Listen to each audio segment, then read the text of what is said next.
Buenas noches, gracias por la invitación para esta versión de Trozos de Historia del Palacio de Minería. Agradezco a Carla Hernández, a Tere Martínez y bueno, vamos a empezar a hablar sobre el acervo histórico del Palacio de Minería, que es uno de los departamentos que se encuentra en este edificio. Y bueno, me voy a permitir compartir la pantalla para que podamos empezar con esta charla. Muy bien, aquí ya estamos listos para empezar. El acervo histórico del Palacio de Minería, les decía, es uno de los departamentos de este edificio, ¿no? Tan importante, emblemático del centro histórico de la Ciudad de México. Y bueno, tenemos que hablar sin duda de la institución por la cual fue construido este edificio, para tener un poco de noción de las piezas de las que vamos a hablar con el tiempo. Es muy difícil hablar de las joyas del acervo histórico. Es muy vasta la colección y bueno, vamos a tener un muestreo de algunas de las que a mí me gustan más, por ejemplo, ¿no? En este momento, hace algunos años habría tal vez mencionado otras, en 5 años mencionaré tal vez unas distintas, ¿no? Pero bueno, el hoy llamado Palacio de Minería fue construido en virtud de la gran cantidad de plata que había en el territorio novohispano antes de que nuestro país se hiciera independiente. Desde el siglo XVI, al llegar los españoles a América, encontraron importantísimos vestigios de yacimientos de plata que fueron explotados desde muy temprano, desde 1528-29, en la zona de Tasco, Sultepec, Temascaltepec, Zacualpan, y que con el tiempo fueron creándose rutas hacia las distintas partes del territorio para buscar más de estos vestigios, ¿no? Llegando hasta muy en el norte de lo que actualmente es nuestro país, ¿no? Y obviamente produciendo una gran cantidad de este metal precioso que se iba a monedar, que se iba para hacer objetos suntuarios, tanto civiles como religiosos, etcétera, y que era pues una gran aportación para la corona española. Hacia mediados del siglo XVIII, la corona española, que estaba en estas reformas propuestas por la Casa de Borbón, decidió pues hacer una organización más clara, más precisa, más férrea de la producción minera en Nueva España, y es en 1777 que en este contexto se funda el importante Cuerpo de la Minería de Nueva España, o Real Tribunal, como se le conocía más comúnmente, y que en 1783 emite estas ordenanzas que estamos viendo en pantalla, en las que se habla de las cuestiones legales de la minería, quiénes tienen derecho a explotar el subsuelo, cómo se gana este derecho, cómo va a ser la organización del trabajo. Va a haber unas diputaciones mineras donde van a ser como las ventanillas locales donde los mineros puedan hablar de los problemas que puedan tener, la cuestión económica, la distribución de importantes insumos como lo era la sal, el mercurio o azogue para el beneficio, separación de la plata, etcétera, el cobro de impuestos y finalmente la enseñanza minera. Se proponía la apertura de un colegio de minería que se iba a llamar el Real Seminario de Minería y que iba a abrir sus puertas el 1 de enero de 1792 como la primera escuela de ingeniería de todo el continente americano. Ahí vemos también la imagen del edificio que originalmente albergó en el número 90 de la actual calle de República de Guatemala. Y bueno, finalmente entre 1797 y 1813 se construye el Palacio de Minería. La escuela va a tener sede ahí a partir de 1811. Va a cambiar de nombre ya en época de Benito Juárez, y en el Porfiriato va a adquirir el nombre de Escuela Nacional de Ingenieros, ya no solo con carreras de ingeniería de minas, sino también topógrafos civiles, mecánicos, geógrafos y otras carreras más que se fueron sumando. En 1910 se adhiere a la Universidad Nacional, que en 1929 adquiere su autonomía y se transforma en la UNAM, como hoy día la conocemos. Y a partir de 1954 y hasta 1962, ya como Facultad de Ingeniería de la UNAM, se traslada a Ciudad Universitaria, quedando el palacio vacío y con la intención de ser restaurado, lo que va a ocurrir entre 1973 y 1977. En 1971 se abre el Centro de Educación Continua, hoy División de Educación Continua y a Distancia de la Facultad, y en 1973 se funda el Acervo Histórico. El acervo histórico está compuesto por 3 departamentos. Ahí vemos el archivo que está en el entresuelo o mezanín del edificio. Las 2 fotos de la izquierda son la sala de consulta y el área de colecciones. A la derecha vemos la biblioteca Antonio M. Anza y tenemos también el taller de restauración del acervo, que es un único de 2, solamente hay 2 en la Universidad Nacional especializados en la restauración de libros, ¿no? Y que es un privilegio contar con él. Entonces, digamos, estos son los espacios, ¿no? que tiene el acervo histórico. Estamos hablando de que tenemos documentos, ¿no? Libros, publicaciones periódicas, manuscritos, mecanoscritos, planos, tesis. A partir del siglo XVI y hasta el siglo XXI tenemos más de 500,000 de objetos, con lo que estamos constituidos tal vez como el fondo más grande para la historia de la ciencia y la técnica en el país y tal vez en Latinoamérica. Entonces es una colección muy, muy grande, ¿no? Y está dividida principalmente en los siguientes fondos, ¿no? El Fondo Facultad de Ingeniería, que es el que incluye el Real Seminario de Minería, luego Colegio de Minería y Escuela de Ingenieros. Desde la fundación del tribunal ya habíamos visto en 1777. El de la Asociación de Ingenieros y Arquitectos de México, que es una sociedad profesional fundada en 1868, que sigue existiendo y que otorga los premios nacionales de Ingeniería y Arquitectura, pero su colección bibliográfica fue donada al acervo histórico en 1994. Y nuestro fondo más grande, que es el de la Sociedad Científica Antonio Alzate, misma que llegó a ser la Academia Nacional de Ciencias y que tuvo funciones entre 1884 y 1964, para después dejar su lugar a la Academia Mexicana de Ciencias, que es la que actualmente está en funcionamiento. Les decía yo que, bueno, hay más de 500,000 de objetos entre estos 3 fondos. No solamente son de tema de ciencias y de ingeniería, como podríamos pensar, sobre todo en el fondo Alzate, en el que tenemos, pues como sociedad científica no estaba enfocada únicamente a temas de ciencias naturales, ¿no? Sino también de ciencias sociales, historia, derecho, arqueología, medicina, etcétera. En el fondo de la sociedad Alzate hay verdaderamente todo tipo de publicaciones, incluso de corte general, y es pues un fondo muy, muy importante que en su momento llegó a tener más de 3 millones de ejemplares, ¿no? Es un fondo que tiene una historia muy, muy compleja, ¿no? Ha estado en más de 7 lugares a lo largo de su historia, ¿no? Y bueno, es un milagro que haya sobrevivido y afortunadamente es parte de los tesoros que resguardamos.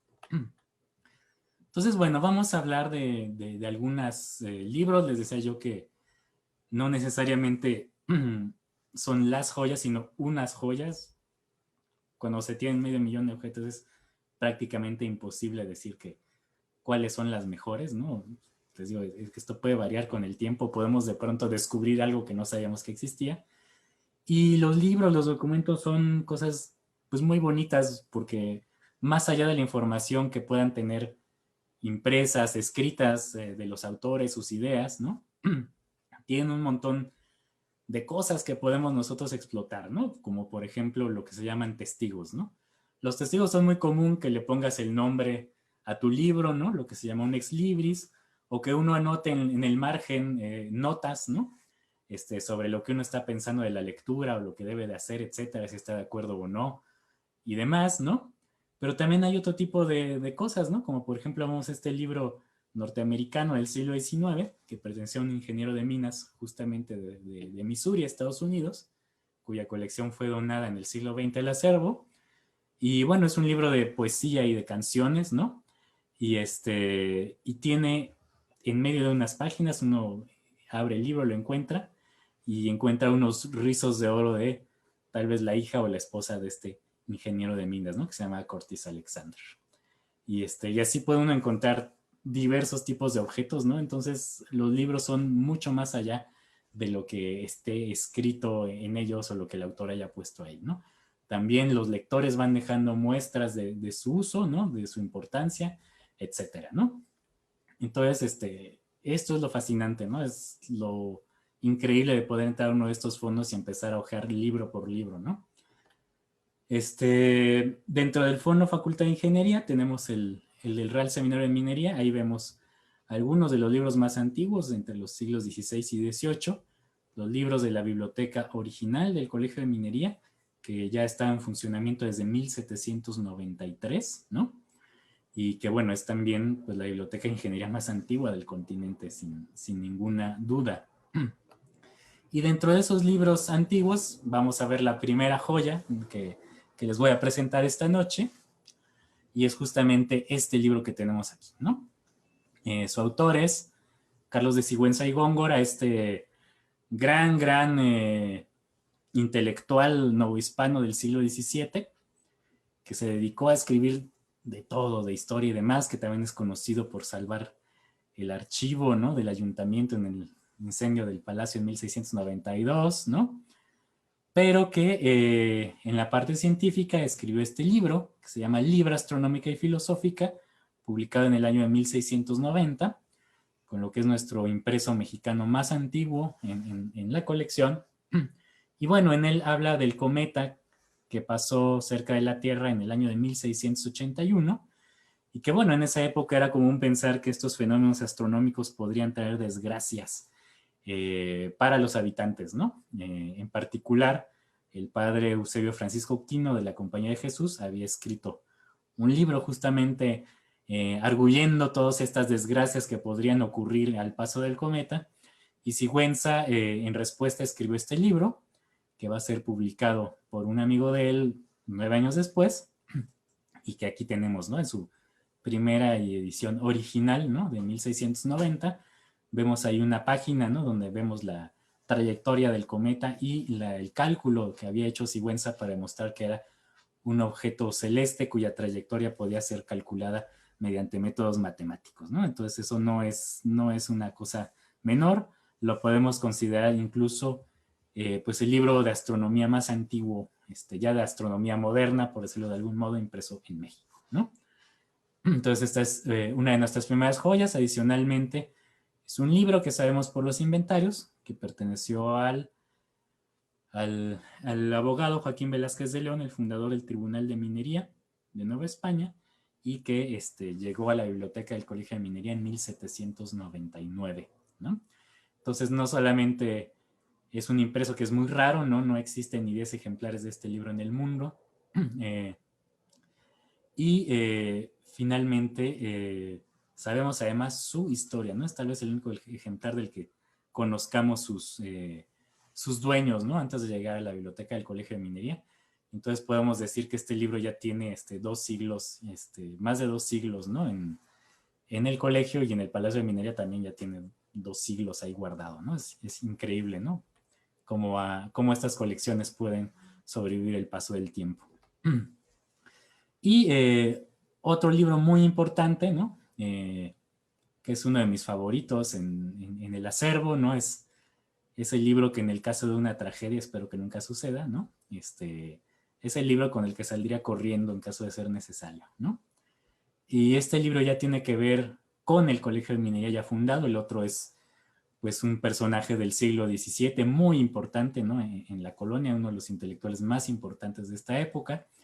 Pero bueno, tiene que ver con ya un personaje relacionado con el Colegio de Minería.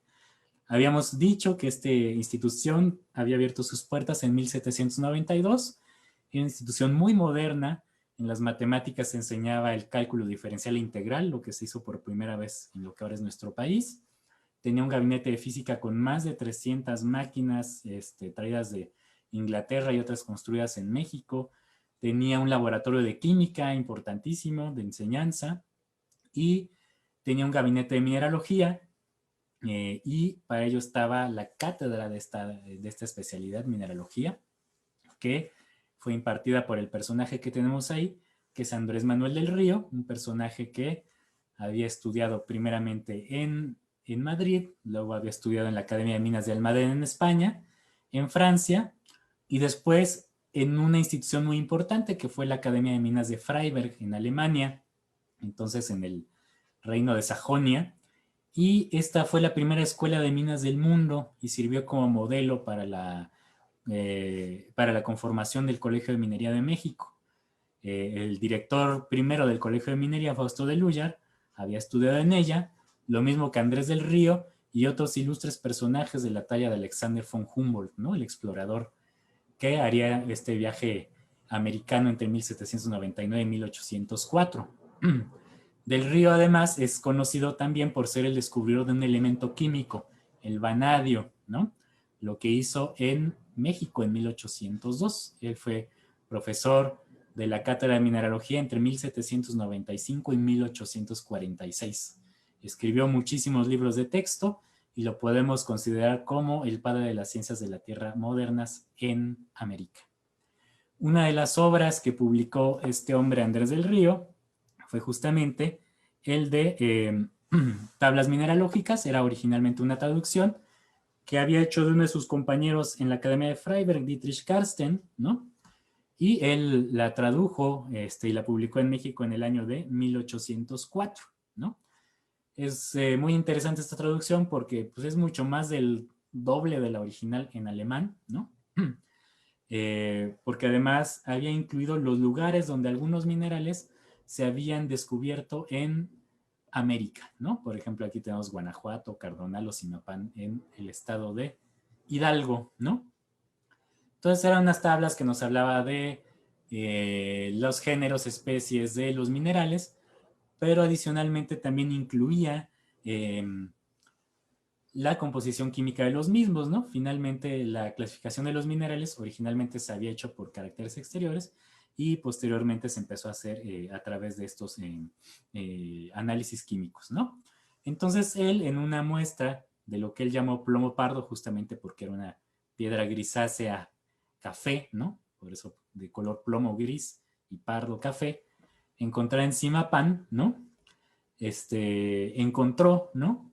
Según un análisis de 1802, como aquí lo dice, ¿no? Lo que aquí abajo tenemos escrito y que finalmente tiene aquí una interrogación y que es el vanadio, ¿no? El elemento químico que él días más tarde va a encontrar como uno nuevo. Él le va a poner primero eritronio, luego pancromo y desgraciadamente pues este descubrimiento no fue respaldado en Europa. En el año de 1805 una muestra que Humboldt lleva a Europa es analizada y allí se encuentra, ¿no? Ahí está la muestra. Allí se encuentra que en el plomo pardo no habría un elemento químico nuevo, ¿no? Esto en 1805, es decir, 3 años después del descubrimiento que había hecho del Río. Sin embargo, en 1830, estamos hablando un cuarto de siglo después, en Suecia es vuelto a encontrar este mineral, ¿no? Este metal, perdón, nuevo elemento, en Suecia. Y finalmente Humboldt ve que ese elemento nuevo que se había descubierto no era otra cosa que el vanadio que había descubierto Andrés Manuel del Río en México en 1802, con lo que se acreditó nuevamente su descubrimiento, ¿no? Entonces, vamos a ver que en el libro que les acabo de enseñar, ¿no? Están las notas originales de Andrés Manuel del Río, ¿no? No solamente es un ejemplar de las tablas mineralógicas, libro de texto usado por los alumnos del Colegio de Minería a inicios del siglo XIX, ¿no? De hecho, tenemos muchos ejemplares de ese libro justamente por ser un libro de texto y que cada alumno debía tener una copia del mismo. El mismo almacén del colegio lo vendía para ellos o para personas que pudieran estar interesadas en el tema. Sin embargo, si de por sí estas notas que ya descubrimos como propias de Andrés Manuel del Río, con lo que este ejemplar que estamos viendo, ¿no? Esta segunda joya, sabemos que pertenecía a él, cuando termina la parte impresa, inicia este manuscrito, que se llama Arte de Minas, ¿no? Arte de Minas es lo que él llamaba a las técnicas de explotación o de extracción de los metales del seno de la tierra. Y entonces lo que estamos viendo ahí es la primera página de uno de los 3 libros de texto que Andrés Manuel del Río escribió para el uso de los alumnos del Colegio de Minería. En esta ocasión, el relacionado con la explotación de minas, ¿no? Y es su manuscrito original, es su borrador, ¿no? Entonces es el borrador del primer libro de explotación de minas escrito en América, ¿no?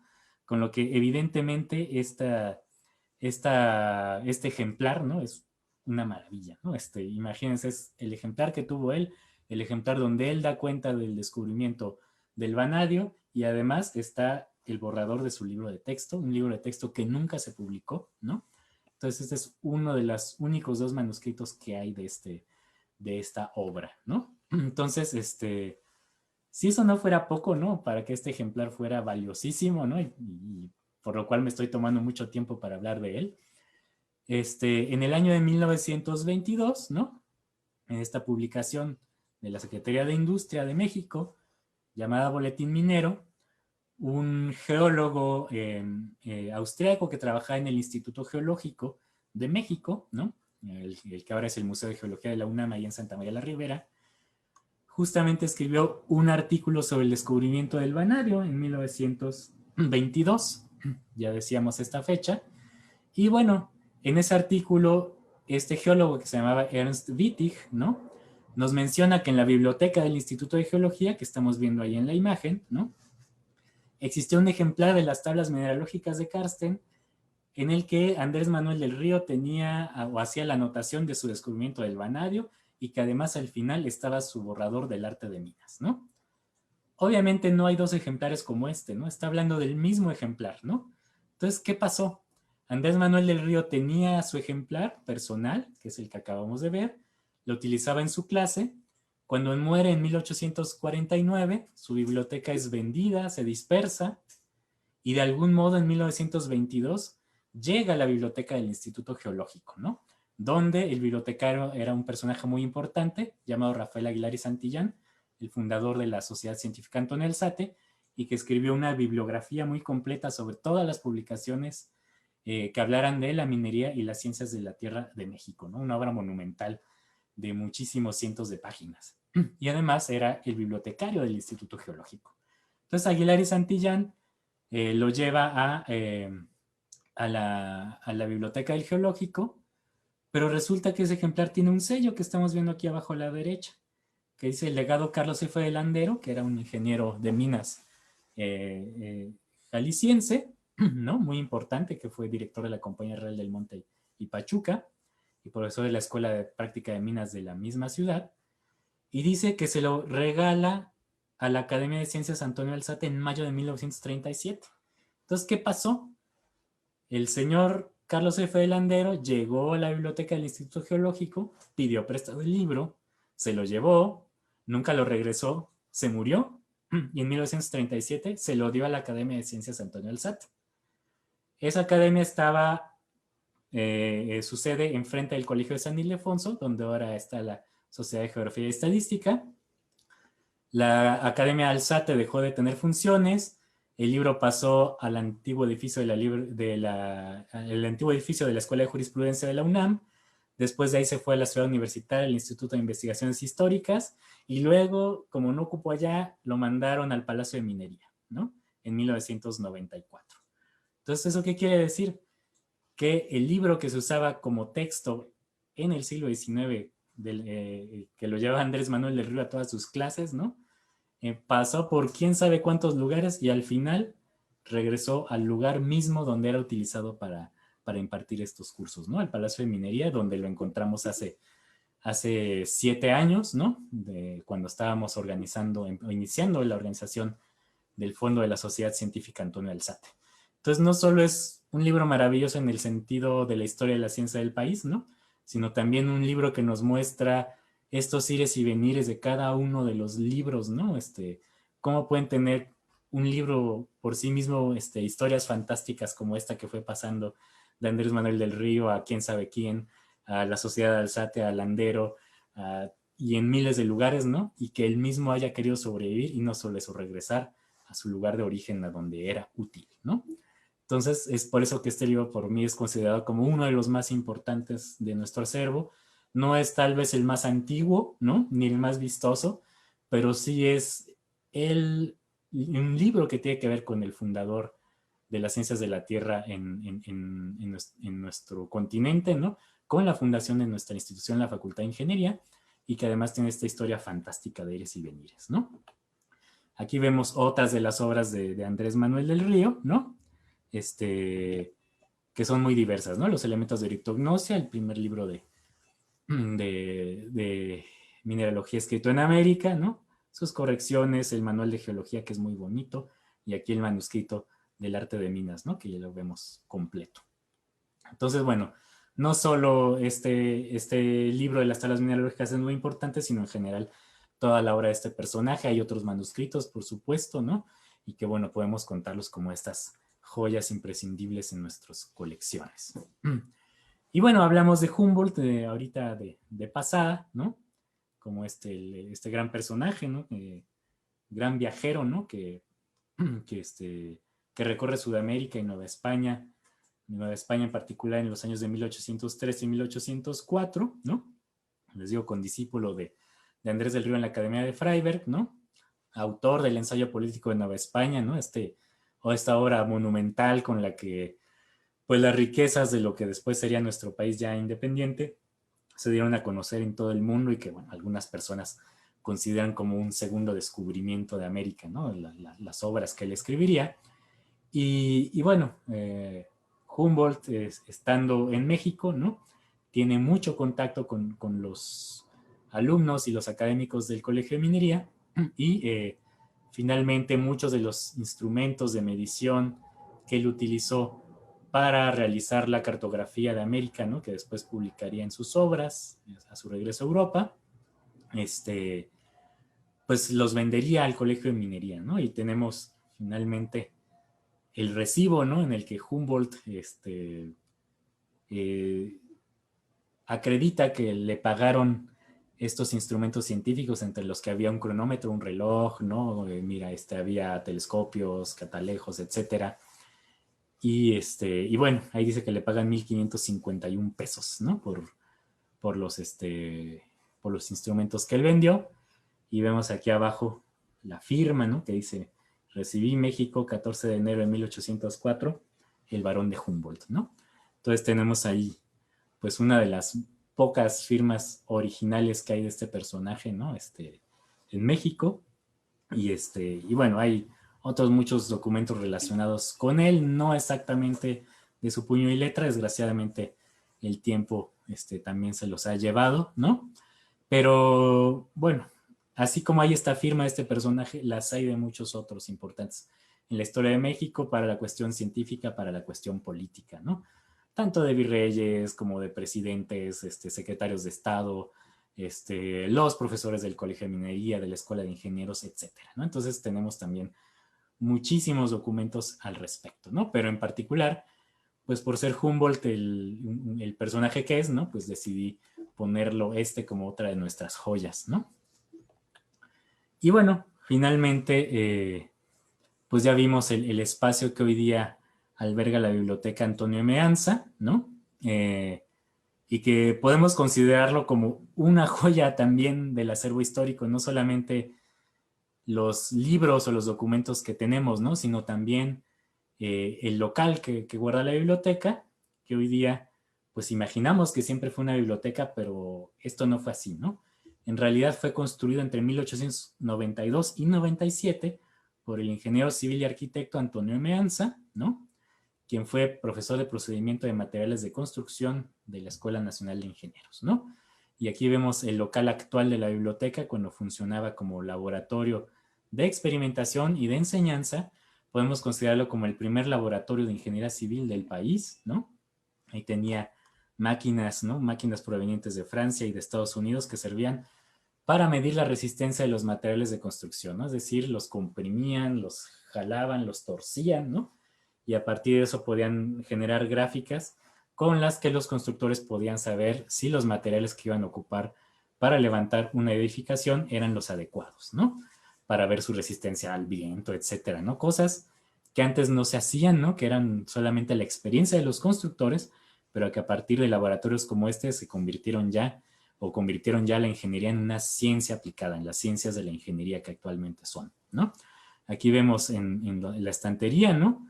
algunos materiales de construcción que se fueron reuniendo desde 1882 a petición de la Secretaría de Fomento, de la que dependió la Escuela de Ingenieros durante 10 años, ¿no? Y que era la que tenía el inventario completo de todos los recursos naturales renovables y no renovables del país. La Escuela de Agricultura y Veterinaria y la de Ingenieros llegaron a depender de ellos, dado que eran las que formaban a los profesionales capaces de estudiar estos recursos, ¿no? Y bueno, con este pretexto vamos a mostrar este documento, que es la tesis de la primera ingeniera civil mexicana, ¿no? Que se tituló en el año de 1930 en la Escuela Nacional de Ingenieros, ¿no? Y que se llamaba Concepción de Mendizábal. Era hija de un ingeniero topógrafo que se llamaba, ingeniero geógrafo que se llamaba José Mendizábal y Tamborrell, Joaquín Mendizábal y Tamborrell, y que participó en la Comisión de Límites de México y Guatemala. Y bueno, su hija decidió estudiar ingeniería y finalmente logró titularse, ¿no? Es la segunda ingeniera titulada en el país. La primera fue en Guadalajara y bueno, es la segunda ingeniera o la segunda alumna de la que tengamos noticia en la Escuela de Ingenieros de México y la primera en titularse, ¿no? Y ahí vemos una foto justamente de Concepción de Mendizábal. Esta foto justamente está tomada de su tesis, ¿no? Ella está haciendo un experimento de un punto en el que un aceite, al ser calentado, se convierte en flama, ¿no? Vuela, se volatiliza. Y aquí vemos también un acercamiento, como habíamos visto en la foto anterior, el salón principal del laboratorio, ahora de la biblioteca, ¿no? Y vemos algunas de las máquinas y algunos de los materiales de construcción que estaban ahí resguardados, ¿no? La estantería en la que hoy tenemos libros, antes era para estos materiales. Aquí vemos, por ejemplo, uno de los materiales más antiguos, recolectado en Ixtapan de la Sal en 1882, que es un ladrillo, como se ve ahí claramente, y que bueno, es muy bonito porque tenemos el ladrillo con su cédula, ¿no? Y el documento original en que el ingeniero Santiago Ramírez, el encargado de hacer la colecta, describe justamente los materiales que él colectó en ese año en esa población del actual Estado de México, ¿no? Y bueno, así tenemos no solamente documentos, como les decía, también tenemos objetos, ¿no? Entonces, este ladrillo fue fabricado en Ixtapan de la Sal en 1882, ¿no? Es un lugar donde también ahora se hacen artesanías de barro, ya no se hacen ladrillos, ¿no? Pero bueno, ahora sabemos que se hacían estos ladrillos, qué medidas tenían, qué características tenían, con qué hornos se cocían, ¿no? Etcétera, ¿no? Y podemos tener incluso el informe de la colecta, ¿no? Que esto es una maravilla, es excepcional, ¿no? A veces se tienen los objetos, pero no el documento, o el documento en el que se habla de objetos que ya no existen, ¿no? Y en el acervo tenemos, en algunos casos, esta compaginación, ¿no? de documento y objeto, que es realmente muy rara, ¿no? Y que finalmente también son maravillas, ¿no? En el sentido también para la historia de la ingeniería civil en México. Es la primera colección que se hizo de materiales de construcción mexicanos, ¿no? Y que algunos de ellos hayan sobrevivido, además, curiosamente escondidos abajo de una escalera en el Palacio de Minería, ¿no? Y que fueron redescubiertos hace relativamente pocos años y que hemos estado investigando. Aquí vemos también otros de estos materiales. Vemos azulejos poblanos, ¿no? Estos materiales son franceses. Tenemos también estos ladrillos esmaltados, ¿no? Estos materiales que fueron recogidos en Guanajuato cuando se estaba construyendo una línea de ferrocarril en 1883, ¿no? Muchísimas cosas que hemos ido encontrado, todavía no acabamos de rescatarlos completamente, ¿no? Pero que cada uno de ellos es una maravilla, es una joya, ¿no? Son materiales que ya no se encuentran fácilmente, ¿no? Como este ladrillo de la ladrillera de la Moderna de Mixcoac, ¿no? Si ustedes ubican el Parque Hundido de la Ciudad de México, ahí sobre la Avenida Insurgente Sur, pues está justamente hundido porque de ahí se sacaba la arcilla para después formar los ladrillos que se coserían y que serían de esta fábrica de la Moderna, la Guadalupana y otras más que hubo en ese sector de la Ciudad de México, ¿no?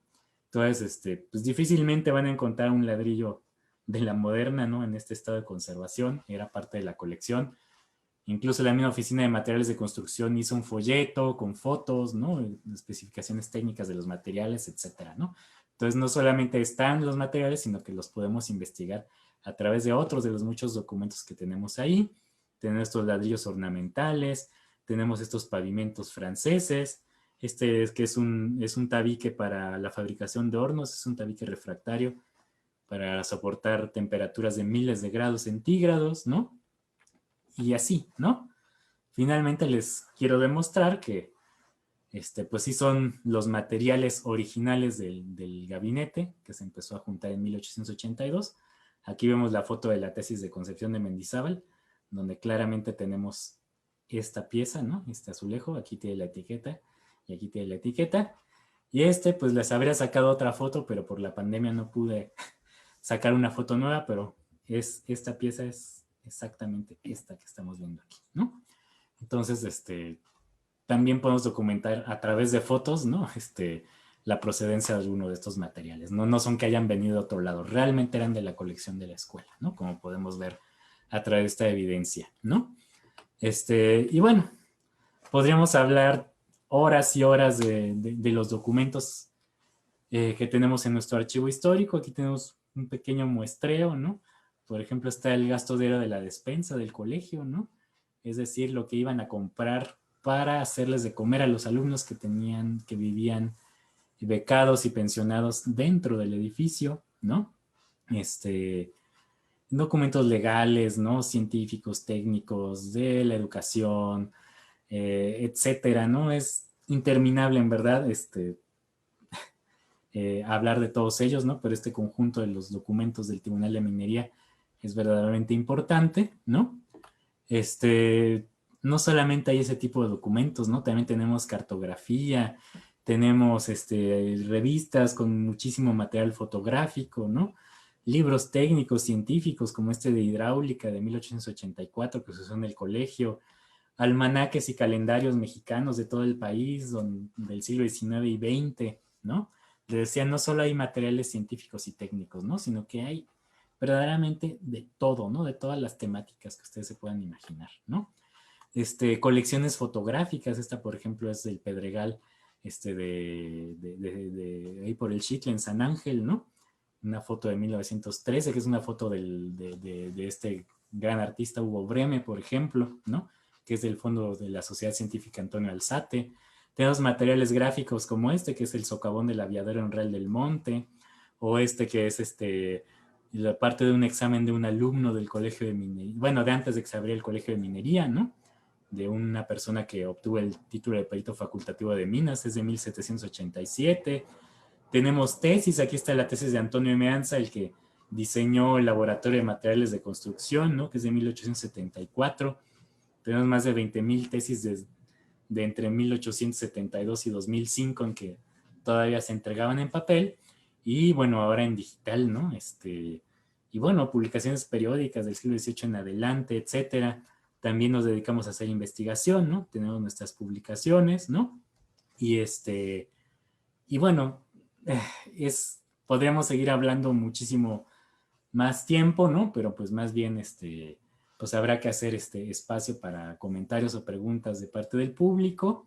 Y bueno, en todo momento nos pueden contactar a través de nuestro Facebook, que ahí lo ven, ¿no? Que es facebook.com/acerominería, o a través del correo electrónico, ¿no? Para que puedan acercarse con nosotros, preguntarnos sobre nuestros materiales, etcétera, ¿no? Es una biblioteca pública, es de la Universidad Nacional, ¿no? Y por lo tanto puede ser visitada por cualquier persona. Entonces, bueno, les agradezco su atención y espero que haya comentarios o preguntas. Gracias. Omar, muchísimas gracias por tu plática, siempre es pues muy interesante y aprende uno cositas pues de la maravillosa institución que es el Palacio de Minería y su acervo y sus otros dos pues de bibliotecas que tienen bajo tu cargo. Pues como les decías al público, si tienen alguna pregunta, creo que ya hay algunas. Carla de Promoción Cultural va a estar viendo esto, entonces pues estamos abiertos a ellas. Por favor. Por ahí él les había dejado una pregunta. Cristóbal Sánchez pregunta, ¿hay algo en el acervo sobre Eugene Robertson? El primero en hacer una ascensión aerostática en la Ciudad de México. Sé que obsequió a Minería la bandera que llevó en su primera ascensión. ¿Se sabe algo sobre esa bandera, por ejemplo? Ok, bueno, sí, sí conozco al personaje, por supuesto, la ascensión fue muy famosa y muy reseñada, ¿no? Finalmente, pues la hizo por su cuenta, no tuvo colaboración hasta donde hemos visto por evidencia documental, no tuvo colaboración de personas del Colegio de Minería. Se dice de esta bandera que se obsequió, ¿no? Y pues tal vez sí lo hizo, pero es como muchos de los objetos, ¿no? Como hablábamos de los instrumentos científicos de Humboldt que estuvieron ahí, pero que con el paso del tiempo se fueron perdiendo, ¿no? No descartaría que esté en algún otro lugar de la universidad. La Dirección de Patrimonio Universitario ha inventariado estos bienes históricos, ¿no? Y a veces aparecen objetos de una dependencia en otra, etcétera, ¿no? Será cuestión de investigar, pero al menos nosotros en nuestro acervo no la tenemos, ¿no? Eso es un hecho, desgraciadamente. José Alonso y Mónica Silva se conjuntan un poco sus preguntas. Dicen que cómo se puede visitar el Museo Tolsá, perdón, el Museo y el Palacio de Minería, y los que quieren investigar el acervo, ¿cuándo podrán tener acceso otra vez? Bueno, pues las dependencias de la Universidad Nacional permanecen cerradas, ¿no? Por la cuestión de la pandemia aún hoy día. Sabemos, ¿no? Que vamos a regresar dependiendo del semáforo epidemiológico, ¿no? De la Ciudad de México.